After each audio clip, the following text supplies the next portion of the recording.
Hey guys, so this week we're taking a look at Chronicles of Crime. This was recently produced via Kickstarter, but is this a successful case or a heinous crime? Let's find out.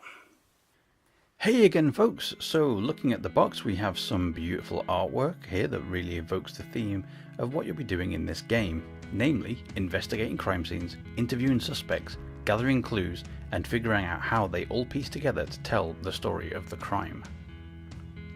Turning the box to its side, we can see that the game is designed for people who are 12 plus, with games taking 60 to 90 minutes in length, with 1 to 4 players taking part to try and solve the mystery. Flipping the box over, we see an image of the contents of the box, along with a list of game components. An interesting point is that it states that you don't need to read the rules to learn the game. I appreciate it when a game says this.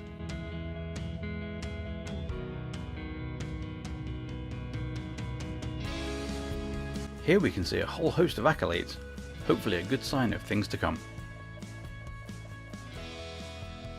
Something to note is that the game requires an app to play. However, it is free to download, so you can always check before you buy the game whether your device is compatible. It also plays offline, so once you have it, you're all sorted. So here we can see some of the points I mentioned on the news last week, namely that the game is designed to reuse the parts inside in a variety of ways, increasing replayability without sacrificing story. You also get 5 scenarios straight off the bat, so that's upwards of 7 hours of gameplay straight away. Chances are good that it's probably higher than that though, with more scenarios available via the app. And the most important function of the app, experiencing the crime scene as if you were there. But we'll have more on that later.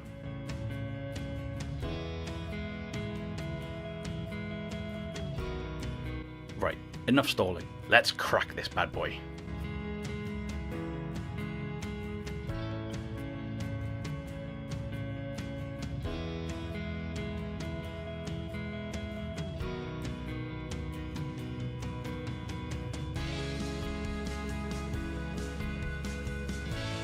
So as usual, we're met by a rulebook first. Bright and colourful, and pretty thin by the look of it. I'm a terrible person, and I don't really like rulebooks that are short biographies, so I'm happy about this. Though according to the back of the box, we really don't need this, but it's always nice to have something to refer to.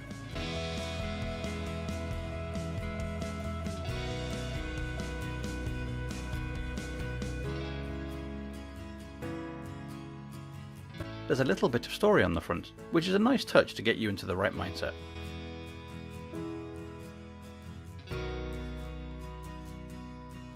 Then we have the game board.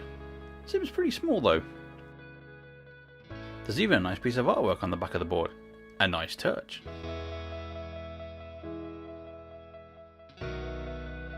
Well, I have no idea what any of this means yet, but I'm sure it's not too complicated looking at it.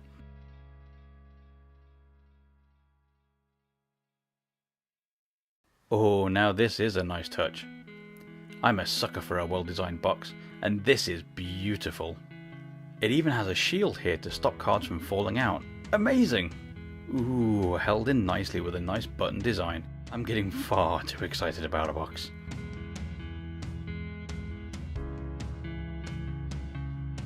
Good solid piece of plastic too. It should survive a fair bit of punishment. And look at this. The clever ducks have even designed this with a space for expansions. The Messiah has arrived! Such thoughtful design. Ahem, anyway, let's look at what you get in the box. So here we have some standard size cards. Let's just quickly unwrap these.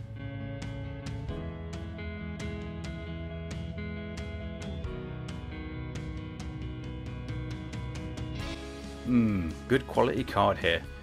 Don't think you'll need to sleeve this if you don't want to. These should survive quite nicely. Okay, so this artwork is absolutely gorgeous. I adore the style that they've chosen for this game. Lots of character in these small pieces of art. Just flicking through to avoid too many spoilers. Ah! Demon Child! Demon Spawn! Ahem. Back to flicking through these lovely characters.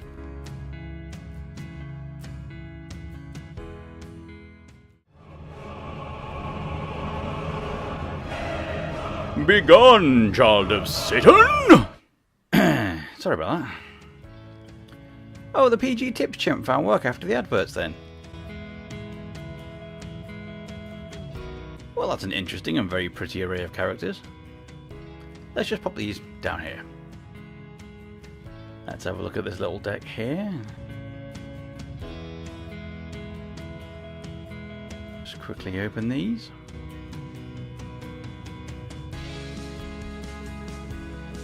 Again, good quality. Same standard as the larger cards. Magnifying glass? Maybe these are the clues then. Yeah, it seems that way from what's written on them. Oh, so if these are clues, what are these ones with pictures on?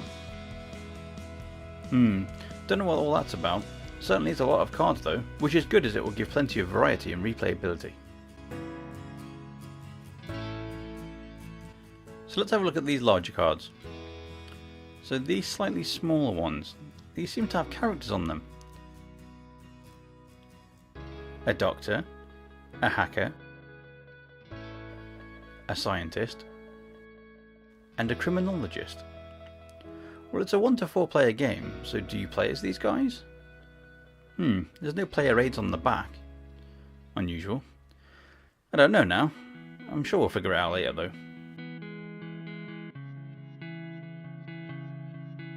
Looking at the larger cards, these seem to be locations.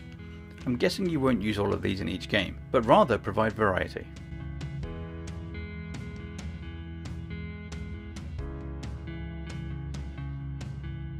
Again, the artwork is gorgeous. Slightly more serious landscape style, which I'm sure will help make the characters stand out nicely. There's certainly plenty here. Oh, and again this box wows me. This looks like space for more expansions. One looks like the VR module will fit in. I'm not sure about the other two though. God, this box is so good. Let's have a quick look underneath. Nope, nothing else here.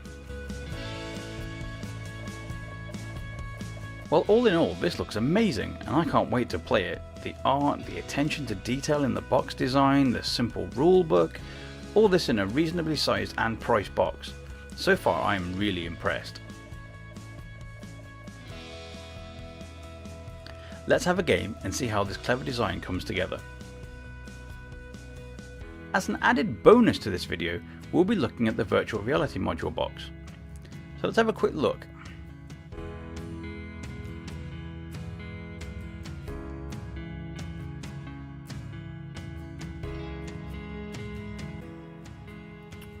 There's not much on the back of the box, it just tells us what's inside.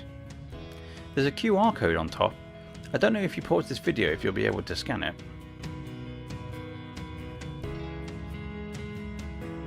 Anyway, let's open it and get our hands on the contents. So here we have the titular VR module, a note on how to use the module, and a QR code for the free exclusive mission that comes in the box. I'll just try and keep this covered to avoid anyone cheekily using it. I don't know if they're single use, I doubt it, but just to be on the safe side. Just check the box quickly. Nope, nothing else in there. Okay, so let's look at the VR module then. Let's just get these out. Oh, there's something underneath them. Let's get it out and look at it before we look at the module.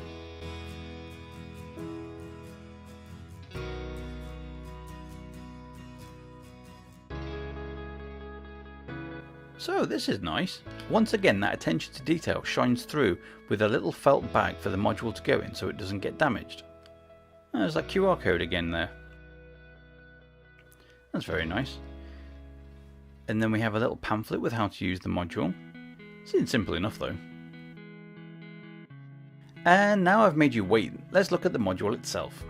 So these seem pretty sturdy, with a nice gear system that swings both sides out at once and allows you to fold them away when you're done with them. If I grab my smartphone, I'll attach them so you get an idea of how they look. So they clip on quite nicely and snugly, no resistance, so I doubt any damage is being done to my phone.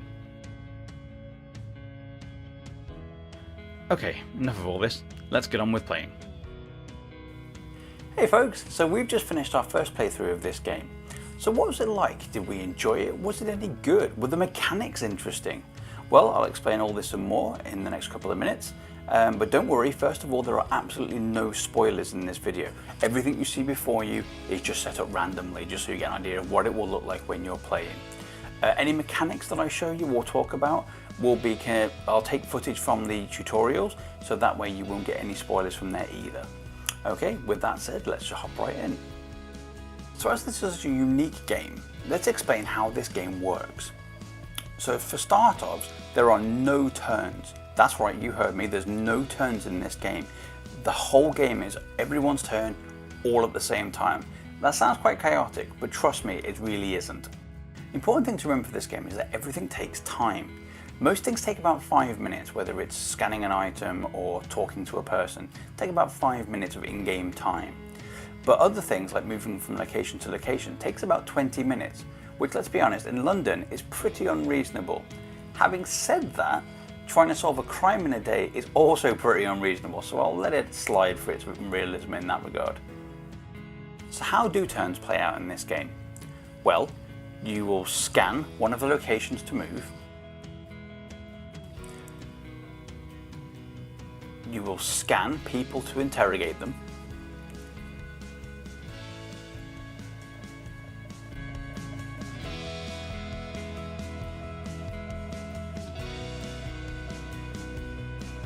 And you will scan your co-workers to call them.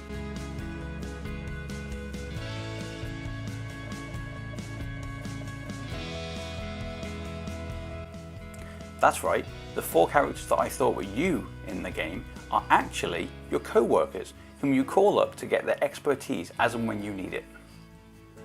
They will give you vital information on characters, clues and locations as you play through. So when you travel to a location, what is it that you'll be doing? Well, if it's the source of a crime, the first thing you'll do is investigate the crime scene. The crime scene will give you all the information and clues that you need to try and track down the suspects. The app is brilliantly clever in this regard, because it's the app that sets up the crime scene for you. Each player will take it in turns to look at the screen and move the phone around to get a full 360-degree view of the room, taking it in turns to call out any evidence that they think they might have found.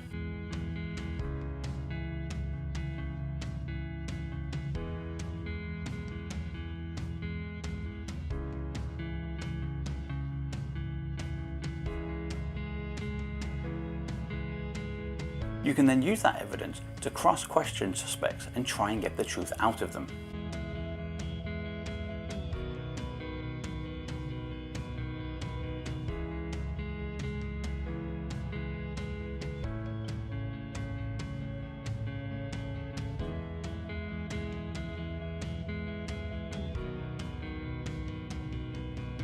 Aiding you in this is your co-workers, and each one of them will offer you a unique perspective on the evidence that you gather.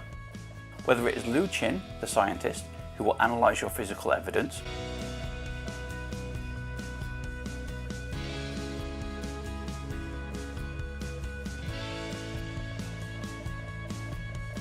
or whether it's Harvey Marshall, the criminologist, who's adept at finding the weaknesses in people's characteristics. Each of them will offer you a unique take on the evidence that you collect. And that's basically it. Once you think you've got the case figured out, you go back to Scotland Yard and you give your answer to try and solve the case. You'll then be given a score based on how correct you are, and then can either read a solution, try again, or replay the same scenario. So if that's how it plays, what do we think about it? Well, the production values on this game are phenomenal. They are so pretty. Everything about this is so clean, so clear, and just very, very beautifully done. The component quality is phenomenal. The cards are of a decent quality stock. The board itself is nicely laid out, and the box is phenomenal, as I said repeatedly in the opening of this video. The game itself plays really, really well. It's got beautifully interesting mechanics, moving from place to place, interrogating various people, trying to figure out the red herrings from the actual suspects, as well as trying to figure out what happened. Most cases are not as clear-cut as at first you think. And you really get sucked into the experience. When you first start playing, it's just another board game, maybe with a bit of an interesting mechanic behind it. But very quickly, you start to realize how the mechanics and the theme work beautifully together.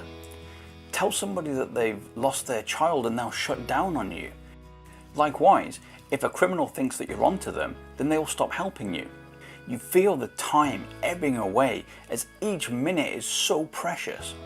And before you know it, the time is gone and you need to figure out who did it. And if you didn't, they got away. And that weighs on you, in a good way though. I adore this theme. It is so good and so brilliantly woven into the mechanics. The crime scene investigation is also a fabulous use of an app. There's no way that you could replicate that using traditional board gaming medium. I wholeheartedly recommend using the VR module for this. I tried playing without the VR module, and whilst it was still enjoyable, as soon as you put the VR module on, you are suddenly transported into that crime scene, and the whole thing really pops. It's not intrusive or cumbersome, it just works really, really well. If you're going to get this game, I wholeheartedly recommend that you get the VR module. The crime scene investigations themselves are fun and rewarding. This is a truly unique experience. Being able to look around a crime scene and worry about, did you spot everything? Did you notice everything? Something that you think is innocuous might turn out to be something of vital import. But being able to transport you there and look through the eyes of the investigator is such a clever mechanic, and it really is fun. And then using that evidence that you collect to try and figure out connections between the clues and the characters and the locations is so much fun. It is so engaging and so rewarding of your time. When we played, we failed to catch the culprit in the first mission and we were devastated. It really weighed heavy on us. But that just speaks to how good this game is at conveying theme via mechanics. I wholeheartedly recommend this game. It is great value for money, extremely fun, and the most unique game you'll play this year. However, if you would really like this game, but perhaps couldn't afford it, well, we've got something for you. From now on, once I've finished shooting my first impression videos for Harlequins, I will then be raffling this game that I have reviewed off to you. All you need to do to win is like and share the video, and on the next first impressions video due, I'll declare a winner. So with that in mind, please like, share and subscribe, and hopefully this copy of Game plus Expansion could be yours. Until next week though folks, ta-ra for now.